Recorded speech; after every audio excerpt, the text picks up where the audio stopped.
Ever heard the phrase, when you know better, you do better? It's meant to be comforting. It explains why we make choices we later regret and why we still feel stuck. But here's my honest opinion, and it's backed up by science. Knowing better does not automatically lead to doing better because real change is far more complicated than just information, motivation, or willpower. So today, we're digging into the science of behavior change, why change feels so hard, especially for military spouses, why you might be blaming yourself unnecessarily, and what actually needs to be in place for change to last. So what do you say? Let's dive into the show.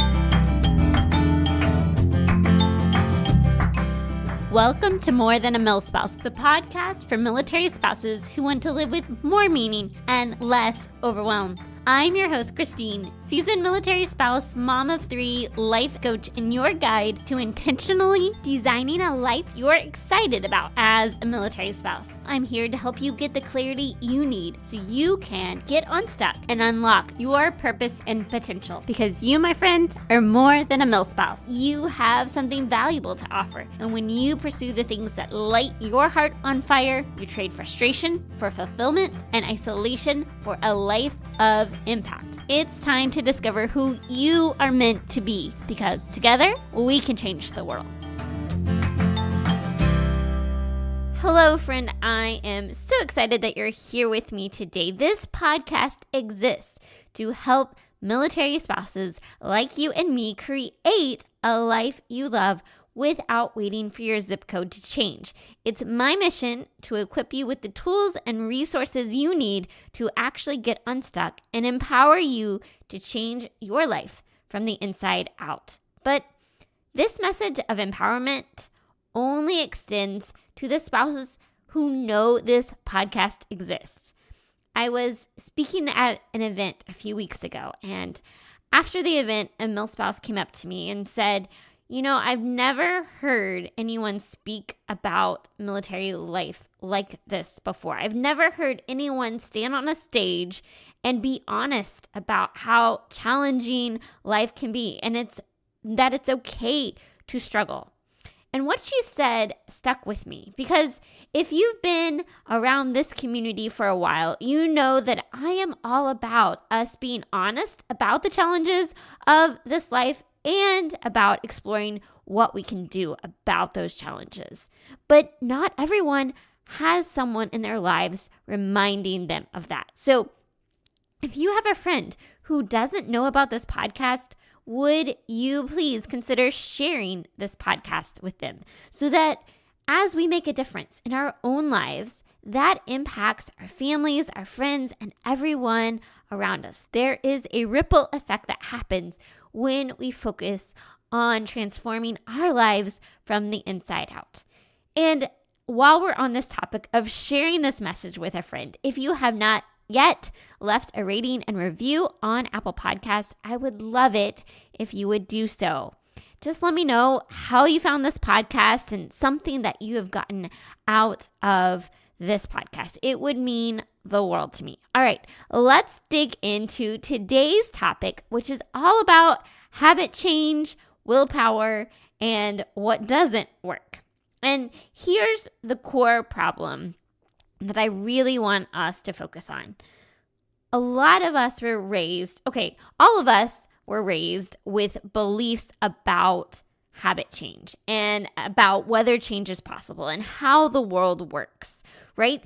These beliefs we may or may not be aware of, but they impact how we show up and what we believe is possible. The beliefs we have may or may not be true. And so many times, beliefs that we have hold us back and keep us stuck. All of us as human beings have some limiting beliefs. Some of these beliefs we're aware of, and some of them are operating in our minds without us even being aware that we have these beliefs. And so today I want to hone in on a couple of beliefs we have about change in our lives, beliefs that keep us stuck. There are 3 myths that I want to specifically talk about today. Myth number 1 is that you can't change.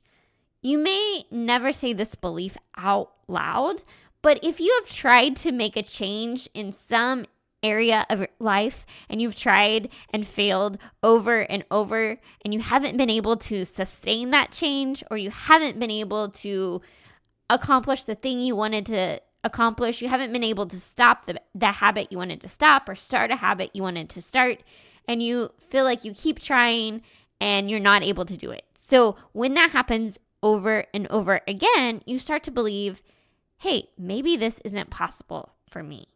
And when you start to believe that change is not possible, your brain stops looking for solutions. Instead, it starts looking for things that confirm what you already believe. This is what people call confirmation bias. Our brains are looking for stories that confirm what we already believe to be true. So if we believe change is impossible for us, then our brain is going to start looking for things that confirm that that is true.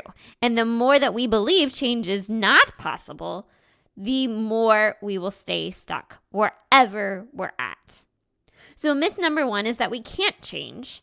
Myth number 2 is that change requires motivation and willpower. Because sometimes we don't want to change, or sometimes we do want to change, but we believe that it has to happen through either motivation or willpower or some combination of these 2 things. And that's how change happens. But science shows us that this combination rarely produces lasting change. Number 1, willpower is a finite resource. We only have so much willpower in the tank. Think of it as an oxygen tank, right? You have so much oxygen in that tank. And once you use up all of that oxygen, that tank is empty. That's what willpower is. Once it's used up, it's gone until you have time to rebuild and replenish that tank. Think about going grocery shopping. After a long day, you're tired, you're starving, and logic just kind of goes out the window, right? You want to buy all the things because you've used up all of the willpower that you had to make healthy choices for the day. So at the beginning of the day, when someone offers you a treat that is not on your plan, you're like, no, I know that I am focused on these goals, and so I'm going to make choices that align with these goals. But at the end of the day, when you're tired, you're hungry, your nervous system is fried, and all you want to do is have something that makes you feel good. And so then somebody offers you the treat, then you don't have the same amount of willpower to resist that temptation. So we have to, number 1, realize that willpower is a finite resource. There's only so much of it in a given day. But also, motivation is unreliable because sometimes we will feel motivated and other times we won't. Both motivation and willpower rely on the rational part of our brain, which tends to go offline when we're stressed, overwhelmed, or we're operating in fight or flight mode. There are days when I feel super motivated to make good choices, to move my body, to drink plenty of water. And there are days when all I want to do is go eat chocolate and have comfort food and curl up with a comfy blanket and not go get my steps in. It is so much harder to make choices that align with what I'm trying to do, what I'm trying to accomplish, how I want to make a change if I am just relying on motivation and willpower. Now, on top of that, we have military life. Military life tends to add more stress, unpredictability, and decision fatigue. when those things happen, our stress increases, our cortisol levels rise, and that's when our rational thinking tends to go out the window. And that's when we start making choices that make us feel better in the moment rather than choices that align with our long-term goals and aspirations. So myth number 1 is the belief that we can't change. Myth number 2 is that change relies on motivation and or willpower. And then myth number 3, which is what we started this episode with, the idea that when you know better, you do better. Change is about having the information you need to change. Because sometimes we want to make a change, but we don't have the information that we need to change. But having the information itself does not equate to change. If changing the world was just about having information, we would all change. If you think about how many people try to lose weight and try to get to a certain number on the scale, if it was just about having the information that you need, all of us would be at our ideal weight. We would all make the changes that we want to make in our minds. But it's not just about having the right information. Change is much deeper than that. And the more that we tell ourselves, well, if I had the information, then I would change. If I knew better, I would do better. The more that sets us up for failure. So what happens? What actually happens when change fails? Well, most of the time, failing to sustain a change ends up leading to negative self-talk, to shame or guilt, and to the belief that change is not possible.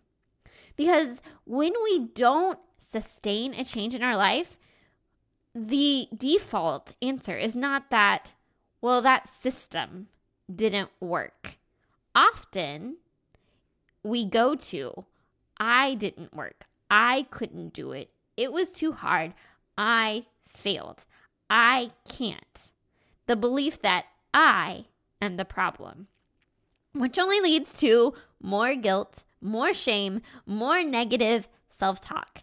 And that cycle makes the next attempt even harder. And here's why I think this is such an important conversation for us to have as military spouses. I think back to a couple of years ago, Independent did a survey about military spouse wellness. And this is what they found, that military spouses wanted to take action. They wanted to change, but they couldn't seem to find the motivation to do so. And so when we tap into what is so hard about military life in particular that makes change hard, that makes finding that motivation difficult, it's really this idea of sustaining change can be challenging when we are continually facing stress, uncertainty, unpredictability, and starting over. If you have been an avid listener of this podcast, you know that this has been something that I've been wrestling with in my own life over the last year and a half. Because late in 2024, I made the choice that I was really going to focus on my health and fitness. And I was really going to prioritize hitting those goals and making those habits and routines something that I stuck with. And I was really consistent up until it came time for us to PCS. And in the process of moving and having our stuff, living on the road for a month, moving to a new place, and having all of the systems that I found that worked for me getting turned on its head, and really having to say nothing that I found that worked was sustainable after the move, because there were so many things that were different in our new location. I didn't have a basement that I could go downstairs and get a workout in before my kids got up. I didn't have the same timeline of when I needed to get the kids out the door for school. All of these things impact our ability to sustain change. And that's hard, even more so when our life is constantly facing the upheaval of our spouse is deploying or going on TDYs or we're moving. And these systems can't look the same as they would if our life was more predictable and consistent. So this is my opinion, but I think that we as military spouses tend to struggle even more with questioning the belief, is change really possible for me? And if we start to pay attention to the thoughts that we're having in our head, we might begin to notice that it is some of these beliefs that we have about change and whether change is possible that is keeping us stuck, that is keeping us from moving forward and truly doing what we can to create a life we love where we're at. So, if change is not just about willpower and motivation, if change is not just about believing that change is possible, if change is not just about having more information, then how do we look at this? We look at the process of change differently. What can we do instead? So I want to invite you to say, what if the problem with changing isn't you? What if the problem is the approach we take to change? And there's 3 things that I think are really important for us to keep in mind. Number 1, whatever you do, stop judging yourself, because so many times we judge ourselves for our ability to maintain change. And the more that we judge ourselves and we beat ourselves up, the worse we feel. So we've got to stop judging ourselves. Number 2, we have to embrace mistakes and to say mistakes aren't failure. They're part of the process. It's never about getting this perfectly right. It's about choosing to show up and try. We're going to make mistakes. We're going to face setbacks. That is part of the journey. And so that's not something that we need to beat ourselves up about. And then number 3 is to break our aspirations into tiny behaviors, things that take very little effort to do. When we can begin to change our focus to creating the habits and systems that will make us successful in the long run, we're going to make a lot more progress on our ability to change and to ultimately create a life that we can enjoy, even if it doesn't look the way we planned. And so I want to give you a few principles today for what I'm calling the Milspouse method for sustainable change, which is not about doing more. It's about designing habits that work with your real life. And this is really more than I have time to unpack today. So we're going to talk about this in much greater detail on the podcast next week. I recently read the book Tiny Habits by BJ Fogg. And I have read all of the books on habit change that most people talk about. I read Atomic Habits. I've read The Power of Habit. But this is my new favorite book on habit change. If you are looking for a book to add to your collection, if you want to learn more about habits, I would highly recommend Tiny Habits by BJ Fogg. And in the next episode, we're going to talk about the principles he talks about in this book in much greater detail and why I think this is the best book on habits you will ever read. But I want to give you just a teaser today, some core principles you can start to think about when you think about changing anything in your life. And then I'm going to give you a little bit of homework to do between now and this episode, so you're ready for the next episode.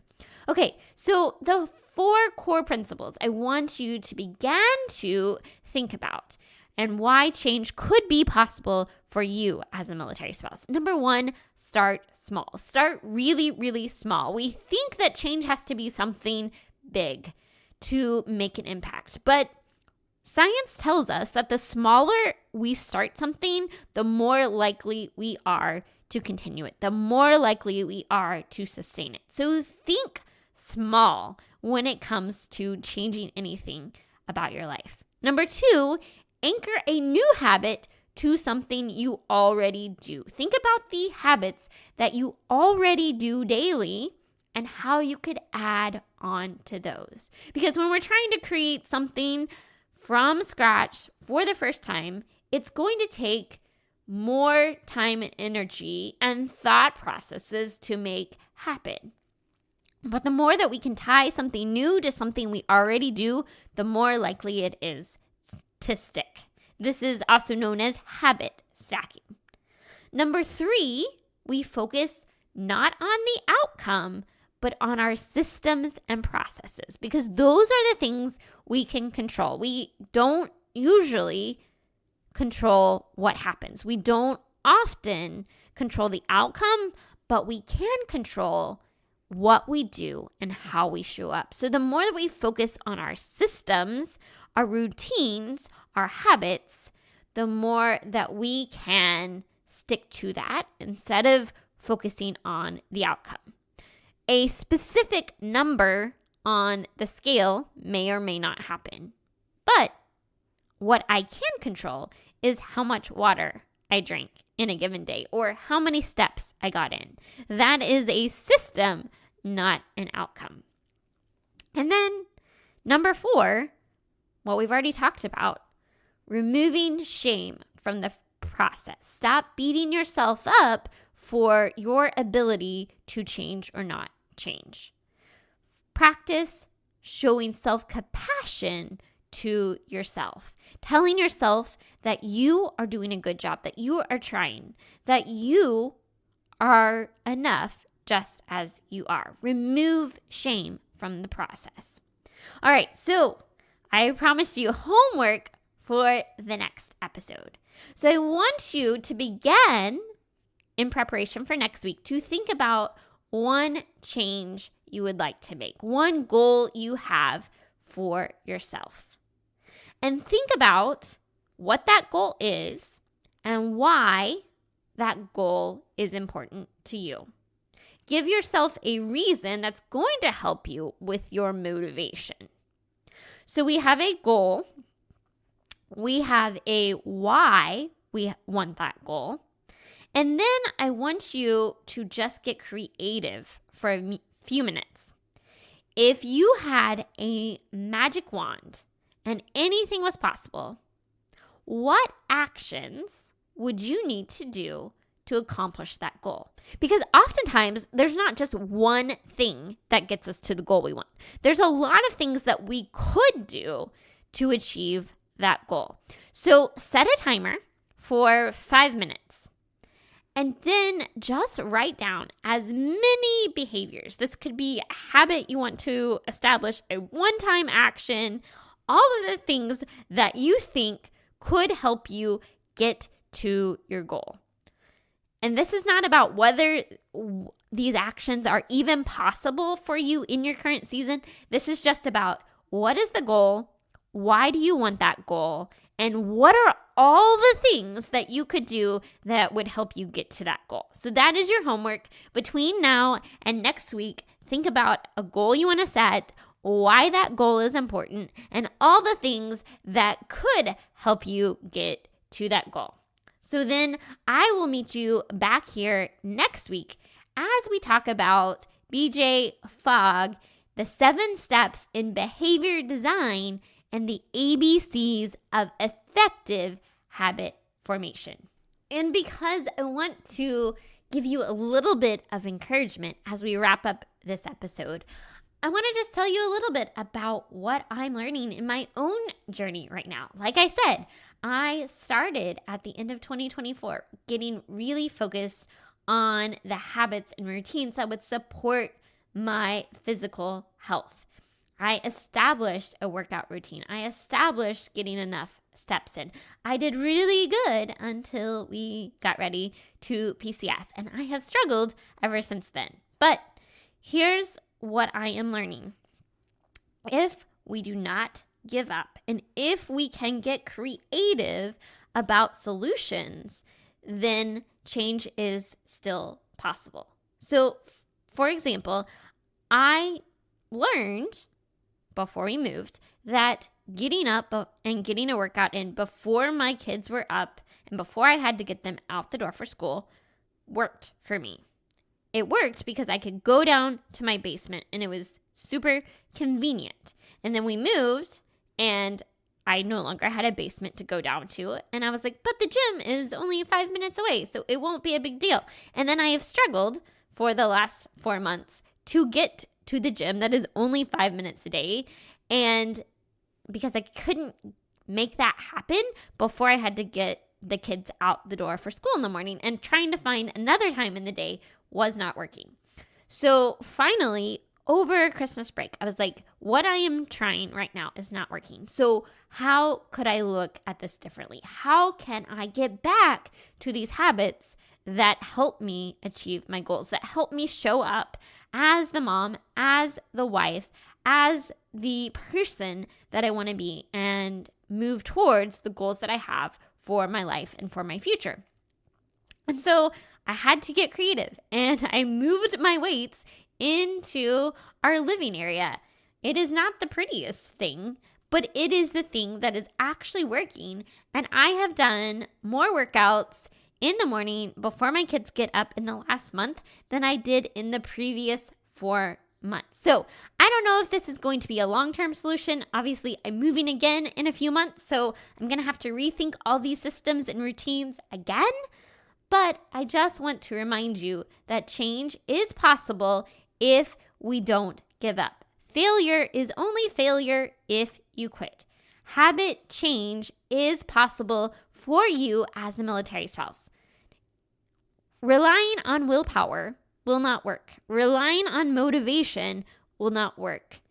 Telling yourself that more information is going to help you change is ineffective.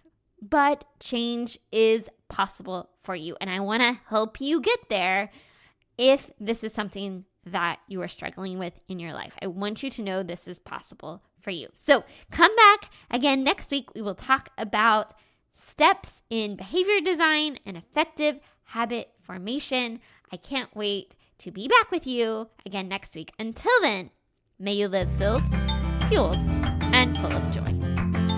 Hey, amazing Milspouse. Before you go, I want you to know that I love hearing from you. The More Than a Milspouse community exists to help you thrive as a military spouse. Figure out what lights your heart on fire and empower you to live with purpose and impact. You can have an incredible impact simply by heading over to iTunes to subscribe and leave a review. But your impact doesn't stop there. You can empower those around you simply by sharing an episode with a friend or neighbor, someone who needs a little encouragement in this military life. And if this episode was meaningful to you, spread the love by taking a screenshot of this episode and tagging me on Instagram so we can continue to reach more people, change more lives, and shift the way that military spouses look at life. Because we are better together, and together we can change the world. Let's do it.